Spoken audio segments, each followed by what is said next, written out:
the Patriots Whew. versus the Philadelphia Eagles. Eagles come out and jump out to this huge lead to start the game after a couple of massive errors, including by Ezekiel Elliott for a fumble. Looks like this one's going to get blown open in the first quarter. And then basically the Eagles stalled and the Patriots started coming back. Ends up being a really tight game to end. Thoughts on how that game ended, Jack, as a Patriots fan? Yeah. We'll start with how it ended. It ended very rough. Very very rough. Like from the sort of not rough in the way like oh this like that, but rough in the way of like inches away. Like if that receiver could have toe tapped like every other receiver in the league, like that sort of thing. But I mean it's tough. The Jalen Hurts fumble was big, and I think it was a mistake by Jalen Hurts. Obviously, it was a good defensive play, but I think it was a mistake to not slide. I don't think it's Sure. random. I know fumbles can sometimes be random. It was not random. It was an active mistake. Mm-hmm. Like I'm going to contrast that to maybe the Ezekiel a first quarter at your 25-yard line sort of thing Zeke did. I mean, with the ending, it's tough. I mean, I think at that point the ending, it's hard for me to put it on anyone except maybe Bill Belichick. And I'm going to say that Oh, all right. because, hot take. I'm going to say that because the Patriots throughout this entire game kept getting stalled at the 40-yard line. Of course, they had some great drives as well in there. And of course, they had some complete 3-and-outs. But they 3-4 times. I wish I didn't count it while watching it. Maybe in the next episode we'll see that. But they kept stalling at like the 35-yard line. And they had to do stuff like punt at the 40. They had to do stuff like go for it on 4th and 20. Times they kept being in what I would call field goal range. What most kickers' field goal range is, even when the rain stopped. It was raining. I was driving in the Massachusetts rain today. They were like, even after the rain stopped, they kept getting to that point, not kicking field goals, doing something else with it. Add all those up. There's multiple, no less than 3 times this happened. That's 9 points. Make 2 of the 3 of those. That's 6 points.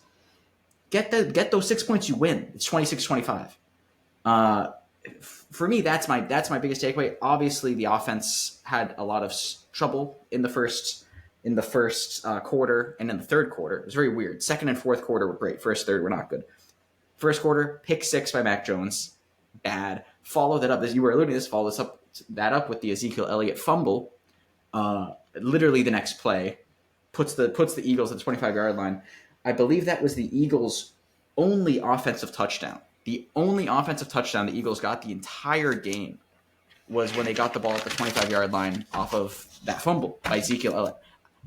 I may as well have said once in a blue moon when I say Ezekiel Elliott fumble. That is not a common occurrence.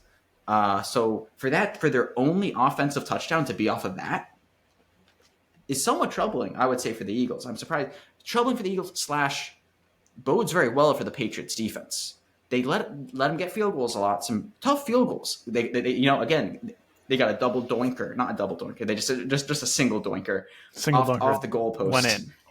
Yeah, went in. They got a 56-yard field goal. The kicking for the Eagles was great, but the Patriots were not letting them get to the red zone very much. I don't have a stat on it, but they were not getting to the red zone very much, the Eagles at all. I'd have to check that. They might have only gotten to the red zone on that first drive where they got when they got that Zeke fumble. But just to wrap this up and get your thoughts on it, I think the Patriots defense played very, very well. And if the offense can play like they were in the second and fourth quarters, this team is pretty good. The defense played very well, I would say, including some great plays by the rookies, also some big mistakes. But your thoughts on all that? I'm going to start with where you ended here with this sort of Eagles offense. I am a little bit concerned. I will say this kind of harkens back to the Eagles basically blew teams out to start in games last year, and they would go in the second half and they just honestly didn't do as much in the second half because they would have these huge leads on teams. And so that kind of happened a lot. Not to say that they didn't also have close games that they won as well, but so that feels kind of familiar for this team. But I do also want to agree with you and highlight that, it's not like they don't have weapons on this Eagles team. Hurts obviously is an excellent quarterback. They've got Brown as a receiver. They have a good run game, but Patriots really stopped them, didn't really let them score much at all.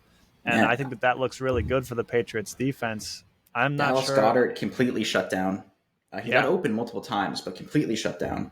Yeah, I mean, Patriots looked good defensively, which you said that was going to be the case, and you still were a little bit more concerned about the offense, but you liked that obviously they were going to have an offensive coordinator that was an actual offensive guy with Mac this year.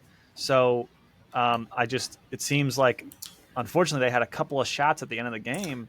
And the Yeah. offense could not get it done Yeah. twice, kind of, right? And then they even get Yeah. that, like you said, Jalen Hurts gave it back to him, and they still couldn't get it done, even though they got down Yeah. into the red zone.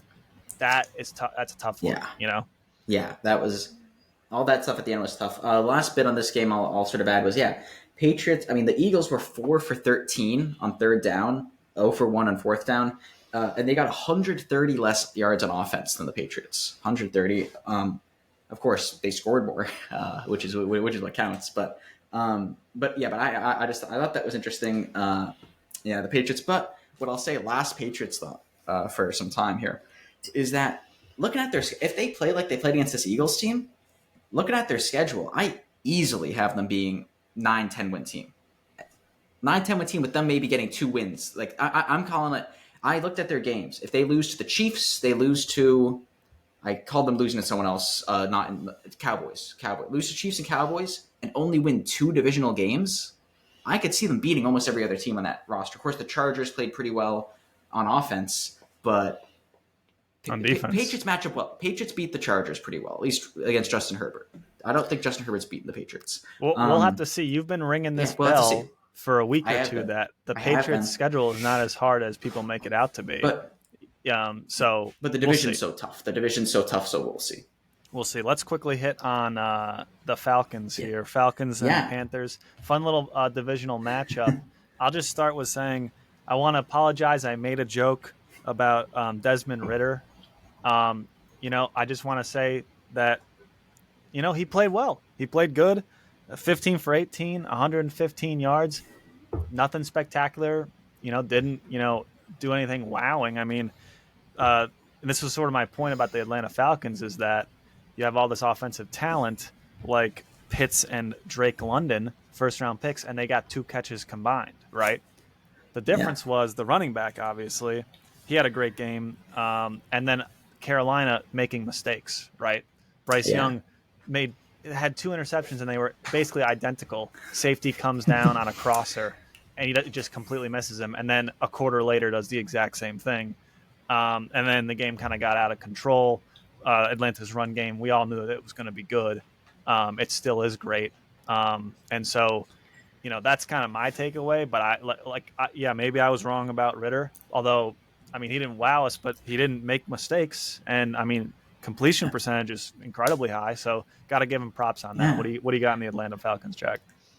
Yeah, I think I don't have a ton, but that's one big takeaway for me is Desmond Ridder. Having a pretty good controlled game.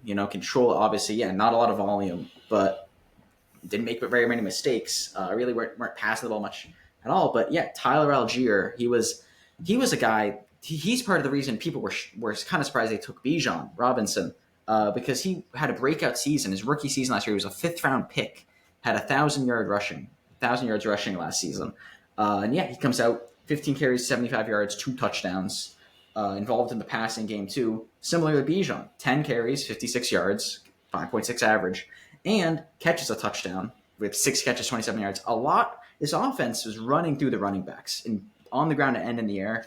And that's the sort of reason with their line where I could see them squeezing out wins against teams like the Panthers. I would have thought it would have been closer. I did call them. I know you didn't, but would have thought it'd be closer. But in games like this where they can get ahead, where they can get to run, if they were down by a lot, the makeup of this team may not be cut out for it. But if they're in times where they can run, if they're not down by much or they're up, it's going to be tough to deal with two very good running backs. Not one, but 2 is great for them. Yeah, absolutely. Not too much else there. Yeah, I mean, listen, if you guys want to hear us talk more about the Atlanta Falcons, definitely make sure you like and subscribe so you see the rest, of these videos where we follow not just Desmond Ridder, but all the younger quarterbacks in that division. A lot of me whining about the Patriots, and also, Jack will be talking more about the Patriots, especially when they're losing. And when they're winning. So shout out. But yeah.